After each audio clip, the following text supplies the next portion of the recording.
Frères et sœurs, bonsoir. Nous voici donc arrivés à la 7e édition du Jéricho. Quelle aventure! En préparant l'enseignement pour cette 7e édition, je me suis dit que le Seigneur a de l'amour pour nous parce qu'il a conçu ce projet à la chapelle de Pensuc, chapelle du Sacré-Cœur. Ce projet est né de son Sacré-Cœur et il a ensuite transféré à Notre-Dame de l'Assomption, la très sainte Vierge Marie, pour nous couvrir de sa bonté. Et mon frère, ma sœur, si le Seigneur, dans sa grande bonté, t'a choisi pour te conduire vers ce chemin, c'est qu'il t'appelle, il veut te dire son amour, sa grâce de puissance dans ta vie. Et peu importe si tu l'as prise au début, au deuxième, au troisième, au quatrième ou même au dernier, il veut défaire de ta vie des murs et te faire avancer. Et je suis sûr que parmi tous ceux qui sont présents depuis le début, j'en suis certaine, des choix se sont avérés obligatoires dans la grâce de l'Esprit et avec le Saint-Esprit pour faire le passage vers une vie plus saine et plus vraie, pour éliminer des murs d'enfermement qui nous empêchent d'avancer. Alors mon frère, ma soeur, si tu arrives à la dernière année, ce n'est pas un souci parce que Dieu a pour toi aussi un cadeau.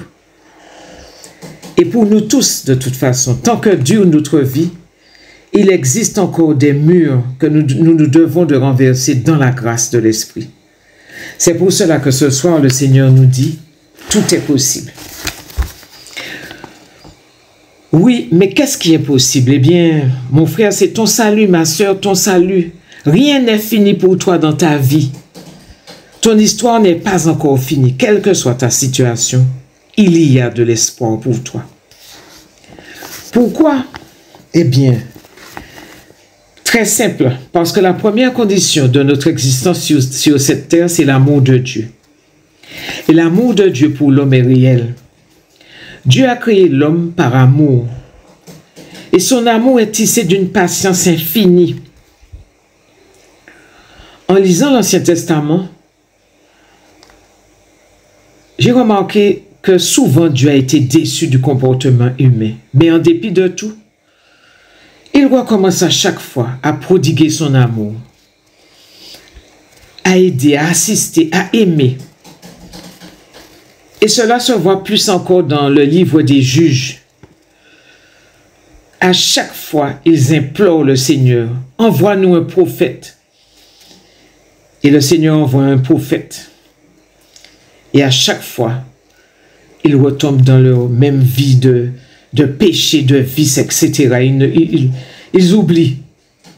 Et Dieu continue à leur envoyer des prophètes jusqu'à ce que, pour nous tous, il envoie son propre Fils, Jésus, pour nous donner le salut éternel. Dieu a une espérance sur l'homme et c'est pour cela qu'il persévère avec nous tous. Dieu n'a jamais arrêté d'aimer les êtres humains que nous sommes. Dans l'Ancien et le Nouveau Testament, dans les débuts de l'Église, la première Pentecôte, il est là, présent dans la vie de chacun d'entre nous. De la naissance, en passant par la petite enfance, l'adolescence, dans tous les cas de figure, stérilité, fertilité, deuil, veuvage, toutes les problématiques de la vie que nous pouvons rencontrer. Dans notre vie en communauté chrétienne, sociétale, de génération en génération, il est là. Dieu est vivant, agissant et aimant. Il nous veut pour lui, en lui et avec lui. C'est tellement vrai que par moments, il appelle certains à faire des petits tours dans la mort et à en revenir pour témoigner de sa patience et de sa bonté envers nous. Quand on écoute les témoignages d'Alberto dans l'émission Carrément Bien, je me dis oui, il y a de l'espoir pour nous. Et je retiens celui de Jim en particulier qui est mort pendant 11 heures, qui a entendu, qui a vu le paradis, qui a entendu son ange gardien lui dire « Jim, quand tu traversais l'Atlantique, j'étais avec toi quand tu chantais pendant les vols de nuit. Jim a entendu aussi quand il est mort, Satan lui dit, Jim, nous avons rendez-vous, il a vu les abords de l'enfer. Mais il a crié très fort vers le Seigneur et son ange gardien est venu avec 2 autres anges le délivrer et lui présenter le paradis. Mais le Seigneur lui a dit, tu ne peux pas rester parce qu'il y a encore des choses à améliorer. Oui, quand j'écoute ces témoignages, je me dis, oui, il y a de l'espoir et tout est possible pour Dieu. C'est fou, frères et sœurs, mais Dieu nous aime sans jamais désespérer de nous. Et pour moi, la parole qui illustre cet amour de Dieu, c'est la parole de l'extrait de Corinthiens sur l'amour. Ça nous parle de l'amour que nous devons avoir, mais ça nous dit un petit peu le profil de l'amour de Dieu. L'amour est patient, il est bon. Il ne fait rien d'inconvenant, il ne se gonfle pas d'orgueil, il ne cherche pas son intérêt, il ne s'irrite pas, il ne tient pas compte du mal. Bref, vous connaissez cet extrait. Tout est possible aussi avec Marie, la mère de Dieu et notre mère. L'Immaculée qui ne cesse de nous exhorter à écouter son Fils, à revenir vers lui. Mais, frères et sœurs, où est donc le problème? Le mur de Jéricho que nous n'arrivons pas à offrir à Dieu pour qu'il le fasse tomber, pour qu'il le brise en 1000 morceaux. C'est vrai, frères et sœurs. Où est le souci? Chaque jour, Dieu nous éduque à travers les textes d'évangile, à travers les homélies de nos prêtres, les exhortations des groupes de prière, les méditations du rosaire, les événements de nos vies, les vidéos qui circulent. Nous entendons, nous regardons, nous entendons, mais nous n'écoutons pas, nous sélectionnons et nous rejetons. Alors pourquoi cette attitude, mon frère, ma soeur? Eh bien, c'est simple. Comme le fils prodigue, le monde t'attire encore. Tu es enfermé dans l'engrenage de la lutte qui est livrée entre la chair et l'âme. Paul le dit dans Romains 7, 19. « Je ne fais pas le bien que je veux, mais je commets le mal que je ne veux pas. » Tu es encore sous l'influence des fausses valeurs. Tu veux tout expérimenter et tu nages dans une vraie confusion. Et il faut dire aussi que ceux qui nous gouvernent ne nous rendent pas les choses faciles. Parce que eux aussi, ils nous proposent un tout est possible qui nous déstabilise et déstabilise notre jeunesse. Je ne ferai pas de schéma, vous savez de quoi je parle. Frères et sœurs, face à cela, nous nous devons de nous lever pour dire non, non et non. Avec Paul, il faut rappeler que tout est permis, mais tout ne m'est pas utile, tout ne m'est pas profitable. 1 Corinthiens 10, 23. Et je ne me laisserai pas asservir par quoi que ce soit. 1 Corinthiens 6, 12. Il faut lutter contre notre paresse, nos vieilles croyances, nos fausses idées de la religion. C'est le combat spirituel. Il ne faut pas confondre le tout est possible du monde avec le tout est possible de Dieu. Le monde nous donne accès à la voie spacieuse de la perdition. Dieu, lui, nous exhorte à faire des choix pour notre salut. Il nous exhorte à ne pas nous laisser asservir par n'importe quoi. Quelques exemples. Si tu crois que tu peux adorer Jésus et Shiva en même temps, ce n'est pas possible. Si toi qui vas à la messe régulièrement, tu dis à ton ami, ton neveu, ta nièce, ou quand elle est en messe, mais ni des bagailles, il faut lever pied, ce n'est pas possible. Si tu ne pratiques pas la charité autour de toi, ce n'est pas possible. Si tu ne détournes pas ton regard d'une situation qui étouffe un enfant, un adolescent, sous prétexte que ce n'est pas ton problème, et que tu veuilles sauvegarder ta tranquillité, il y a un problème. Si tu ne prends pas tes responsabilités dans la prière, alors que tu as un charisme, une disposition pour le faire, il y a un souci. Tes croyances, ton orgueil, ton désir de garder ta vie pour toi surpasse ta foi et tu te retrouves à faire du raccommodage. Or, Dieu nous dit dans l'Évangile, personne ne peut coudre un morceau de tissu neuf sur un vieux vêtement. Sinon, le morceau neuf arrache une partie du vieux vêtement et le trou dans le vieux vêtement est encore plus grand. Marc 2, 21. Personne ne met du vin nouveau dans de vieilles outres. On perd à la fois le vin et les outres. À vin nouveau, outre neuve. Marc 2, 22. Nous devons, dans un esprit d'enfance, tout donner au Seigneur. Nous devons supplier le Saint-Esprit, prier. Et le Saint-Esprit renouvellera les vieilles outres que nous sommes. Et le vin nouveau, ça veut dire l'Esprit lui-même demeurera en nous. Et alors tout sera possible. Et déjà tout est possible pour toi qui es ici présent ce soir, parce que Dieu t'a attiré à lui et tu lui as fait confiance. Il a besoin de toi pour évangéliser les autres. Jacques écrit que Dieu fait tomber sa pluie sur les bons et les mauvais. Qu'est-ce donc, frères et sœurs, cette pluie qu'il fait tomber? C'est la vraie pluie, celle qui arrose la terre, qui nous fait pousser nos légumes, qui nous donne la joie. Mais c'est aussi cette pluie de grâce, de bénédiction que le Seigneur nous offre gratuitement dans nos églises, dans les sacrements, dans les groupes de prière, dans les mouvements, pour que nous revenions à lui. Mais encore, eh bien parce que tout simplement, le salut, c'est l'œuvre de Dieu. C'est le projet de Dieu pour l'homme. Car Dieu lui-même dit par son Fils Jésus, en Jean 6, 44, « Personne ne peut venir à moi si cela ne lui est donné par le Père, ne lui est pas donné par le Père. » D'une part, le Seigneur nous attire, mais par ailleurs, nous devons aussi le rechercher. Cherchez sa face, Sophonie 2, 03. Cherchez le Seigneur tant qu'il se laisse trouver, car proche est le Seigneur de celui qui le cherche. Dans tout ce que nous faisons, nous devons rechercher le Seigneur, sa gloire, son amour, sa miséricorde. Et même dans les services d'église, surtout dans les services d'église, le service envers le frère. Savoir si nous satisfaisons à une recherche personnelle ou si nous voulons vraiment travailler pour Dieu. Et frères et sœurs, c'est facile de le vérifier. Quand commencent les brimades, les humiliations, les prises de position, et qu'on entend cette phrase, « Manquez laisser ça tomber », ça commence à embêter moi. Eh bien, c'est que tu ne travaillais pas pour Dieu. Élie, dans sa fatigue et dans le doute, a été secouru par le Seigneur. Il faut savoir, mon frère, ma soeur, que Dieu n'abandonne jamais ceux qu'il appelle. Notre grosse difficulté, c'est la réprimande. Nous n'aimons pas cela. Et c'est là que notre foi s'oppose aux blessures de notre histoire d'esclavage. Dès qu'on nous reprend, nous nous bloquons. Les choses s'arrêtent. Pas de discussion, pas de dialogue, nous nous bloquons.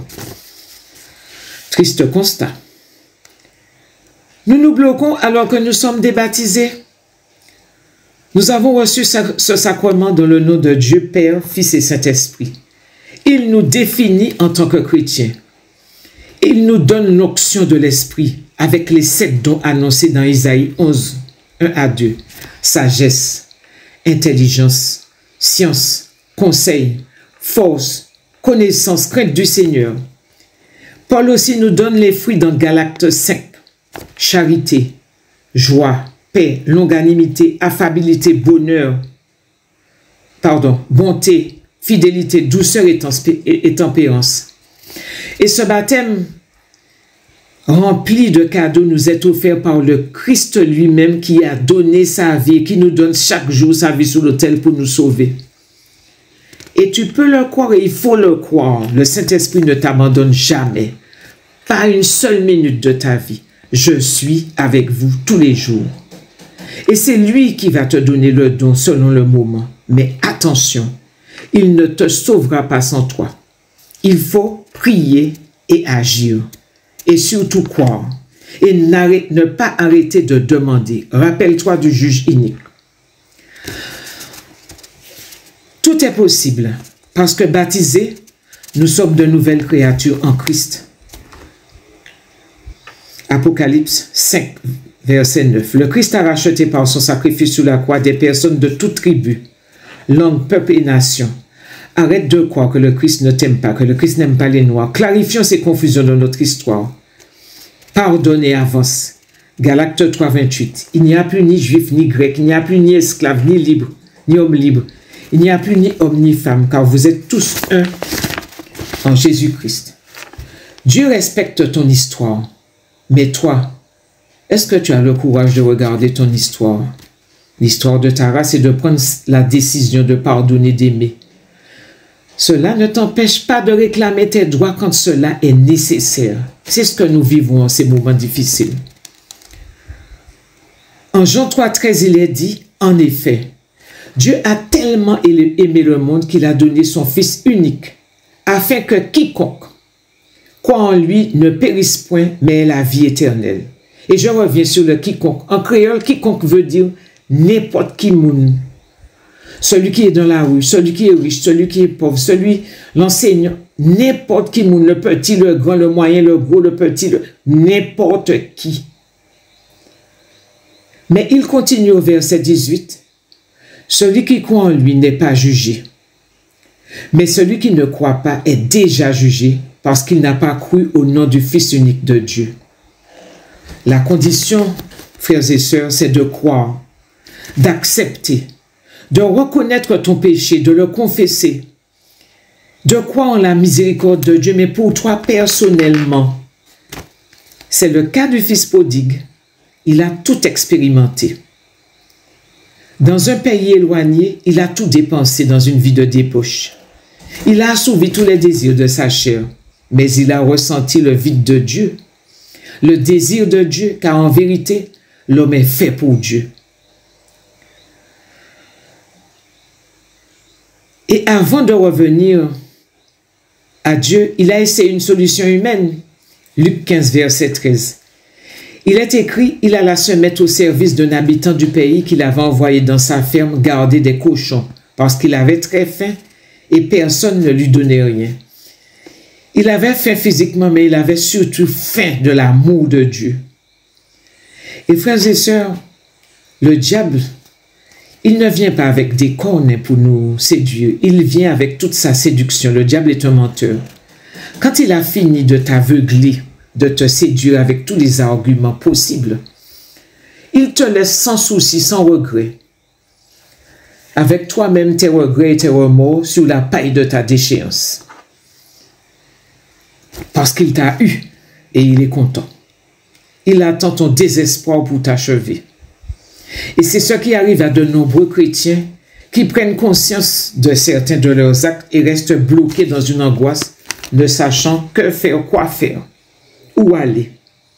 Mon frère, ma sœur, tout est encore possible. Il faut agir exactement comme le Fils prodigue. Sois vrai, prends la décision d'aller tout dire au Père Céleste. Et le Père Céleste prend le visage de ton confesseur. Si tu ne t'entends pas avec lui, change de confesseur, mais confesse-toi. Parce qu'il est dans ton confesseur, le Père Céleste. Sois vrai, demande pardon. Et Dieu, dans sa grande miséricorde, t'attend les bras grands ouverts, comme pour le Fils prodigue. Ce n'est pas un conte, c'est une réalité. Dieu n'aime pas notre péché, mais il aime le pécheur. Il t'attend les bras grands ouverts, non pas pour te juger, mais pour t'aimer, te faire une tendresse, te câliner, te montrer le chemin. Parce que c'est un chemin. Et il faudra le prendre chaque jour, redire ton oui, affronter tes croix et vivre tes joies. Tout est possible, frères et sœurs, parce que nous sommes des chrétiens. Nous devons, à l'exemple du Christ, accepter les croix qui surviennent naturellement. Ne pas les chercher, mais les accepter, les accueillir, quand nous ne pouvons humainement faire quoi que ce soit. Et non seulement nous devons accepter porter nos croix, mais nous sommes des témoins, nous devons aider les autres à porter leurs croix, être des Véroniques pour leur essuyer le visage quand ils ne peuvent plus, des Simons, des sirènes quand ils sont accablés, quand leur croix, la charge devient trop lourde. Alors, nous serons des compagnons de Dieu, nous aidons Dieu à réaliser le tout est possible pour les autres. Et j'ai là un petit témoignage, et je m'adresse surtout aux aidants, ceux qui aident les malades lourds, C'est une personne qui a accompagné un malade pendant de nombreuses années, mais souvent cette personne lui disait beaucoup de bêtises. Elle pleurait, en même temps, elle résistait, elle lui disait aussi des bêtises, mais elle continuait à faire son travail à côté de cette personne. Et cette personne est morte. Et la sœur de cet aidant lui dit, un tel est venu me voir, l'âme d'un tel est venue me voir en me disant, je suis arrivé au paradis, mais la porte était fermée. Le Seigneur m'a dit, tu ne peux pas entrer parce qu'il faut que tu lui demandes pardon et qu'elle te pardonne. Alors, dis-lui de ma part, c'est l'âme qui parle à la sœur de la personne, dis-lui de ma part de me pardonner, que je lui pardonne. Et la personne en question ne dit rien parce qu'elle se dit, on va me prendre pour une folle, je ne vais rien dire. Mais la nuit d'après, à 2 heures du matin, elle revit la même chose. Elle se dit, ah non, il faut que je dise. Et elle dit ça à l'aidant. Et la personne lui dit, mais il n'y a pas de souci. Moi, j'ai pardonné et je le faisais. J'ai aidé de tout mon cœur. J'ai pris soin de lui avec toute mon âme, tout mon cœur. Et je lui pardonne. Et j'accepte son pardon. Et quand elle a fait ça, la personne qui avait la visite de l'âme n'a plus revu l'âme. Ça s'est passé chez nous. Donc il y a vraiment une dimension spirituelle à notre vie. Il y a vraiment une vie après la mort et nous devons faire attention à cela. Pardonner et laisser les choses au Seigneur.